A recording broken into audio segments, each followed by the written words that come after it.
A very good morning to class 4th, and here is Kaushalya Raj Purohit, your English teacher, and I hope you have searched for the story of Dr. Jekyll and Mr. Hyde, right? So you know what it is. Now we are going to start our story. So what is the background? It is Dr. Lanyon's house and Mr. Hyde has come to take parcel which doctor Jekyll has given to doctor Lanyon. ठीक है, doctor Jekyll ने लेनियन को कुछ parcel दिया था something और mister hide उसको लेने आया. And this is the case and now let us see what happens next. The clock has struck 12. Now what is the time? It is 12 o'clock. Someone knocked gently on the door and it is Mr. Lanyon's house and someone is knocking outside his house. I went to answer the door myself. There was a man, small man, crouching against the pillar of the portico. Now I have said crouching is the sitting position. You can see in the picture also they have provided us that a man is sitting near the pillar. So he was crouching near the portico of the pillar of the portico. Have you come from Dr. Jekyll's? I asked. And what does he ask? कि आप क्या doctor Jekyll से वहां से आए हैं? So he said yes, he replied. When I told him to enter, he threw a glance at the square as if he was searching for something. और जब मैंने when Dr. Lanyon asked that Mr. Hyde, जो बैठे हैं वो Mr. Hyde है और Lanyon उनको कहते हैं please come in because he was from Dr. Jekyll's who was the best friend और colleague of Lanyon. Lanyon का बेस्ट फ्रेंड डॉक्टर जेकिल ने इनको भेजा था. So he asked him are you from doctor Jekyll's? He said yes. So he asked him to come in but what he was doing, he was searching at the square. Square मतलब कि जो बाहर का जो रास्ता था वहां पर वो देख रहा था. And what he saw, there was a policeman not far off advancing with his bulls I open and at the side I thought my visitor started and make a greater haste. So what happened कि उन्होंने एक तरफ बाहर की तरफ जो रास्ता है उसकी तरफ एक नजर डाली और उन्होंने क्या देखा? What does the visitor see? The visitor saw that a policeman is coming there and at the side उसको देखते ही उसने थोड़ा हेस्ट किया, जल्दी की अंदर जाने की. और ये सब ऑब्जर्व किसने किया? Lanyon. Lanyon was standing and Hyde was looking at the square. वो सब जगह देख रहा था. When he saw the policeman, एकदम जैसे चोर कैसे डर जाता है अगर पुलिस को देखेगा, एकदम से घबराकर जल्दी अंदर जाने की कोशिश करेगा. You can imagine that even Hyde did this and he made a haste to go inside the house. This person was dressed in a fashion that would have made an ordinary person laughable. और अब हमारा writer क्या बता रहा है, लेनियन क्या बोल रहा है कि उन्होंने ऐसे कपड़े पहने थे, किसने? मिस्टर हाइड ने, कि बिल्कुल अगर कोई देखेगा कोई तो हंसेगा उन पे. क्यों हंसेगा? Let us see. His clothes, that is to say, although were of rich and sober fabric, were enormously large for him in every measurement. So what he is saying that he was wearing clothes which were of very large size. उसके हिसाब से, mister hide की body के हिसाब से जो उसके कपड़े थे वो the fabric was good, right? The cloth was good, but the measurement or the cloth was too loose to wear for him. The trousers hung on his legs and were rolled up to keep them from the ground. So what happened to trouser? Trouser इतने लंबे थे कि उनको role करना पड़ रहा. नीचे से जब we have long trouser is a type of pant, right? Pant जो उनकी थी वो इतनी लंबी थी कि उनको रोल करना पड़ा था, नहीं तो वो नीचे जमीन पे ही टच करेगी. The waist of the coat reached below his haunches. Now what I said, what are haunches? Haunches is the part of the body between the waist and the hips. So hips से भी नीचे उनका coat था, इतना लंबा उसका coat था. And the collar swapped wide upon his shoulder. और उसके जो कॉलर थे वो बिल्कुल एकदम बिल्कुल है ना फैले हुए थे उसके ठीक यहाँ तक, शोल्डर तक. जैसे कि अगर ये कॉलर है, it is like this, right? But उसके जो कॉलर थे वो इतना लूज था कि it was up to his shoulder तक पहुंच गए थे. So he was wearing a very loose dress, you can say. The coat was very loose, the pant was also loose. I made this observation in a few seconds. जब doctor Lanyon ने Hyde को देखा तभी उन्होंने observation कर दिया था कि ही वाज समवॉट फ्राइटन, वो पुलिस को देख के डरा और उसने जो कपड़े पहने थे वो बहुत क्या थे, लूज थे, बहुत ज्यादा उसके कपड़े लग ही नहीं रहे थे। My visitor wore a serious expression on his face and looked agitated. तो जो विजिटर का फेस था वो क्या एकदम सीरियस था, बहुत सीरियस था, वो उसके मुंह पे एक सीरियस एक्सप्रेशन था, डरा हुआ जैसे घबराया और एक्साइटेड, बिल्कुल पता नहीं, he was excited, why he was excited he didn't knew, right? वो एक्साइटेड भी लग रहा था but he had a very serious expression on his face. Have you got it? He cried, have you got it? And he was, जैसे ही उसने policeman को देखा, he just came inside and he was asking, have you got it? Have you got it? So क्या था उसके पास? The parcel which Dr. Jekyll given to Lanyon, वो उसको लेने आया था, तो वो क्या पूछता है कि तुम्हारे पास है क्या वो पार्सल, है क्या? So lively was his impatience that he even laid his hand upon my arm and shook me. और वो इतना impatient था, मिस्टर हाइड, जो आदमी, जो पर्सन, जो विजिटर डॉक्टर लेनियन के पास आया था, इतना impatient था that he had kept asking, have you got it, have you got it, have you got it? और वो इतना पेशेंट था कि उसने लेनियन के कंधे पे हाथ रख के उसका कंधा भी शुक किया कि have you got it? He wanted the parcel fast, right? बहुत जल्दी, उसको impatient था, उसको पेशेंस ही नहीं हो रहा था वो पार्सल लेने के लिए। An icy pang rushed along my blood. And what happened when the Mr. Hyde touched the shoulder, shook the shoulder of Lanyon. Lanyon का जब शोल्डर उसने शुक किया तो उसको एक अलग से घबराहट हुई, जैसे कि एकदम मतलब अजीब सा उसको फील हुआ ब्लड में, जब उसने उसको जैसे कि कोई नेगेटिव एनर्जी या कुछ गलत चीज हमको टच करती तो वी गेट नेगेटिव वाइब, हमको पसंद नहीं आता। वैसे ही डॉक्टर लेनियन को जब उसने हाइड ने टच करके शुक किया तो उसे अच्छा नहीं लगा, उसे अजीब सा लगा। I put him back, उसको मैंने हटाया। I just put him back. Come sir, I said, and I said to him, come sir, you forgot that you have still not been introduced me properly. और उन्होंने क्या कहा कि you have not even introduced me properly. आप कौन? Okay, you are from Jekyll, but tell me your name. आपने मुझे introduce ही नहीं किया और आप फटाफट वो पार्सल मांग रहे हैं, so please tell me your name. Be seated if you please. और क्या कहता है उनको कि आप, see, Dr. Lanyon was very calm and cool, calm and composed he was, but the other one was very impatient. और वो बस वो पार्सल चाहिए था, अपना नाम तक उसने लेनियन को नहीं बताया था, जबकि वो फर्स्ट टाइम मिल रहे थे। उसने विजिटर को क्या कहा, please sit down sir, and I showed him an example by sitting down in my seat as calmly as I did while seeing a patient. और मैं खुद भी बैठ गया ताकि वो भी शांति से बैठ गया, और I was sitting very calmly on the seat so that he could also sit calmly. बहुत impatient था, but my manners were affected by the lateness of the hour, the nature of the job in hand, and the horror I had from having such a visitor. लेकिन वो क्या बोल रहा है doctor लेनियन कि जब मैं अपने पेशेंट्स को देखता हूँ तो मैं कैसा काम होके सीट पे बैठता हूँ, अपनी चेयर पे बैठता हूँ, वैसे ही मैं बैठ गया था। लेकिन आज मेरा भी बिहेवियर कुछ अलग था। क्यों? Because of the lateness of the hour, क्योंकि रात के 12 बजे थे, राइट। इतनी रात को एक ऐसा विजिटर आया था जो बिल्कुल ही हॉरिबल लग रहा था, मॉन्स्ट्रस लग रहा था, जिसकी शक्ल सीरियस थी, जो बहुत घबराया हुआ था, पुलिस को देख के भी घबरा रहा था, तो वो डर रहा था। तो थोड़ा सा मेरा भी what he is saying Dr. Lanyon that I was also somewhat nervous, और जो मेरा जॉब था हैंड में, मेरा जॉब क्या था, उसको पार्सल देना था, मेरा जॉब था।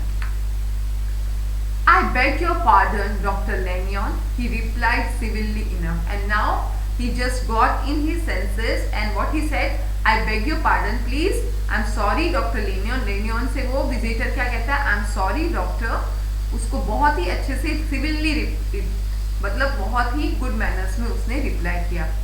What you say is correct. I am too impatient to be polite. And what he said, Sir, Dr. Lanyon, I'm sorry, but what you are saying is correct, and I am too impatient to be polite. मैं बहुत ज़्यादा impatient हूँ polite होने के लिए।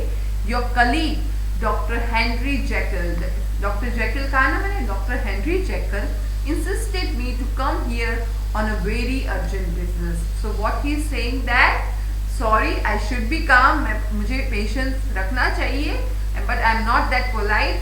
आपका जो colleague है डॉक्टर हेनरी जेकिल, उन्होंने मुझे यहाँ पर बहुत ही अर्जेंटली भेजा है, इसलिए आई एम बीइंग इम्पेशेंट, मुझे बहुत अर्जेंट काम से यहाँ पर उन्होंने भेजा है। किसने? डॉक्टर हेनरी जेकिल ने। I understood, he paused and put his hand to his throat, और वो आगे बोलता बोलता अपने थ्रोट पे हाथ लगाने लगता है, जैसे कि बहुत टाइम से प्यासा है, उसका थ्रोट सूख रहा हो। And I could see, in spite of his calm manner, that he was struggling against a panic attack. And Dr. Lanyon got it कि वो बहुत काम और कंपोज होने की कोशिश कर रहा है। कौन? विजिटर, जो एक्चुअली मिस्टर हाइड है, but he was having panic attack, ऐसे कर रहा था जैसे वो बहुत ज्यादा घबरा गया हो। He resume का मतलब जहां से उसने स्टार्ट किया था वहां से वापस बोलना स्टार्ट किया। तो क्या बोला विजिटर ने कि sorry, I beg my pardon, Dr. Henry Jekyll has insisted me to come. उन्होंने मुझे यहाँ पर बहुत ही अर्जेंट काम से बुलाया है। और तब वो रुक गया था। I understood a drawer, right? और उसने क्या कहा? I understood a drawer. एक ड्रॉवर है जो उन्होंने आपको दिया था, वो मुझे चाहिए। But here I took a pity on my visitor. So what is Dr. Lanyon saying कि मुझे अपने विजिटर पे क्या आने लगी? पीटी आने लगी, मुझे दया आने लगी, क्योंकि वो बहुत घबराया हुआ था, उसकी हालत इतनी खराब थी, बिल्कुल सीरियस था, कपड़े एकदम लूज थे, जैसे बहुत ज्यादा घबराया हुआ। तो मुझे उस पे अब दया आने लगी। There it is, sir, I said, pointing to the drawer. तो जो ड्रॉवर उन्होंने दिया था, है ना, उसकी तरफ पॉइंट करते हुए उन्होंने कहा कि here it is sir, right, take it. जो हेनरी ने डॉक्टर लेनियन को दिया था वो ये लेने आया था। Where it lay on the floor behind a table, और वो ड्रॉवर कहाँ पड़ा था? फ्लोर के ऊपर behind the table, and still covered with the sheet, और उसके ऊपर एक शीट भी लगी हुई थी। He sprang to it, और वो बिल्कुल जंप कर दी। स्प्रैंग मतलब कि जंप करना। तो when he saw the drawer, जो उसको चाहिए था, देखते ही फिर उसका पेशेंस चला गया और उन्होंने उस पे जंप कर दिया। Then paused and laid his hand upon his heart, और फिर रुका और अपना हाथ अपने हार्ट पे रखा, as if he got what he wanted. ऐसा लग रहा था जैसे उसको जो चाहिए था वो उसे मिल गया था। I could hear his teeth grate, और उसके जो टीथ थे वो ग्रेटिंग की आवाज कर रहे थे, जैसे कि जब हमको बहुत ठंडी लगती है तो हमारे टीथ ऐसे करते हैं ना, एकदम ग्रेटिंग, वो आवाज उसके टीथ निकाल रहे, मतलब इतना घबराहट हो रही थी उसे। His face was so ghastly to see that I grew alarmed for his life. और उसका जो फेस था वो बिल्कुल ही एकदम डरावना हो चुका था, एकदम घबराया हुआ था, सीरियस था। तो मुझे doctor लेनियन grew alarmed for his life. He can say he was alarmed because of, उसको लगा कि कुछ ना कुछ प्रॉब्लम हो सकती है इसकी लाइफ के लिए। सो वो उसके लिए डर रहा था, because he was not well, he was very much excited for that drawer, और इतना इम्पेशेंट, एक तो रात को आया, वो बहुत घबरा गया था। Late us see what happened. I said calm down, I said, और डॉक्टर लेनियन ने विजिटर को क्या कहा? Calm down, don't worry, calm down. He passed a dreadful smile at me, और अब वो एकदम ऐसी स्माइल जैसे बहुत ही, जैसे विलन कैसे स्माइल करता है, एकदम ऐसी स्माइल उसने डॉक्टर लेनियन को देख के की, क्योंकि उसके पास वो था जो उसको चाहिए था। And plug away at the sheet, और उसके ऊपर ड्रॉवर के ऊपर शीट थी उसको हटा दिया। देखो कोई चीज को हम कवर करते हैं, राइट, पेपर से, तो उस शीट से वो कवर था, तो उस शीट को, उस कवर को हटाया। At the site of the contents he uttered one loud सोब ऑफ रिलीफ, और जब उसने उस ड्रॉवर के सामान को देखा तब उसको बहुत शांति मिली, जैसे उसको बहुत रिलीफ, जैसे उसको दवाई मिल गई हो, उसको जो चाहिए था वो मिल गया हो। And the next moment in the voice that was already fairly well under control, and now when he saw the content of the drawer, उसको जो चीजें चाहिए थी वो देखी तो वो he was relieved, वो बहुत ही relieved हो गया था। And now his voice has also become soft, बहुत soft हो गई थी, और ऐसे ही अंडर कंट्रोल वॉइस में उसने क्या बोला? Have you got a glass tube? क्या कहा उन्होंने कि आपके पास एक ग्लास ट्यूब है क्या? I rose from my place and gave him what he had asked for, और वो क्या, अपने प्लेस से खड़े हुए और उनको दिया जो उन्होंने मांगा, एक glass tube. Test tube you have seen, जिसमें हम कोई भी केमिकल्स वगैरह डालते हैं, तो वो वैसी ग्लास ट्यूब होती है, टेस्ट ट्यूब भी कहते हैं उसको, वो उन्होंने मांगी। और I rose from my place, rose is the second form, he rose from his place and gave him what he wanted, और डॉक्टर लेनियन ने उसको वो टेस्ट ट्यूब दे दी, glass tube. He smiled and thanked me. Now he smiled and he thanked him. Doctor Lanyon को उसने thank किया। Measure out some red tincture and added one of the powders to it. और जो contents है उसने उसमें major किया, कुछ रेड टिंचर मेजर करके डाला और कुछ पाउडर उसके अंदर डाला, कोई केमिकल बना रहा था। The mixture which was at first reddish in color. So what happens here? उसने एक ग्लास ट्यूब मांगी, टेस्ट ट्यूब होती है ना, जैसे आपने साइंस लैब में देखी होगी या कोई साइंटिस्ट के पास होती है जिसमें वो केमिकल डालते हैं, उसमें उसने कुछ मेजरमेंट से 2 ml 3 ml जितनी उसको चाहिए थी उतनी रेड टिंचर ली, ठीक है। It is also a chemical, red tincture. और उसके अंदर जो पाउडर्स उसके पास थे उसमें से एक पाउडर थोड़ा सा डाला, और उस मिक्सचर का रंग पहले क्या था? The mixture which was at first reddish in color, red tincture के अंदर पाउडर डाला, वो रेडिश कलर का था। began as the crystal metal, जैसे क्रिस्टल मेटल होते हैं ना, वैसे कलर में चेंज होने लगा। to brighten in the color, और ब्राइटन होने लगा। and then to throw off small fumes of vapor, और उसमें से थोड़ा धुआं निकलने लगा जब उसने वो पाउडर उसके अंदर डाला। suddenly at the same point the boiling stopped, और वो बॉयल होने लगा। What happened? रेड टिंचर में जैसे ही उसने, suppose this is my test tube, right, I took the powder, I just put it, और जैसे ही उसने उसके अंदर डाला, व्हाट हैपन, उसका कलर क्या था? रेडिश से क्रिस्टल जैसा होने लगा, चमकने लगा, और कुछ धुआं, फ्यूम्स निकलने लगे, right. And after that what happen, suddenly at the same moment the boiling stop, थोड़ा सा बॉयल होने के बाद रुक गए, and the compound change to a dark purple, और जो कंपाउंड था, जो मिक्सचर था, उसका कलर क्या हो गया? Dark purple. पहले उसका कलर क्या था? What was the colour first? It was reddish, and then it change to dark purple, which faded again more slowly to the watery green, और वो डार्क पर्पल फिर और चेंज होते हुए एकदम वाटरी ग्रीन, जैसे बिल्कुल ही लाइट ग्रीन, जिसमें पानी में थोड़ा सा ग्रीन आप कलर डाल दो तो कैसा कलर हो जाएगा? वैसा कलर हो गया। My visitor who had watched this transformation with keen eye smiled and set down the glass upon the table. और जो विजिटर है वो बिल्कुल आंख झपकाए बिना उसको सारी रिएक्शन को देख रहा था। First the mixture was reddish, then he put the powder के बाद वो उसमें से फ्यूम्स निकलने लगे, धुआं निकलने लगा, और कलर चेंज होके क्या हो गया? पहले dark purple, and then it again fade हो गया, लाइट हो गया, and it become to watery green. और ये सब कुछ वो विजिटर बहुत ही ध्यान से देख रहा था, और बाद में उसने स्माइल की। When the colour turn to be watery green होने के बाद उसने स्माइल की। He was relax and set down the glass upon the table, और ग्लास को कहाँ रख दिया? टेबल पे रख दिया, and he was relaxed. Okay, so this is all for today, and now in our next video we will see what was that chemical and what happened next. Okay, so are you all excited? So please read the chapter and don't miss my next video. We are going to reveal the suspense. Okay, thank you.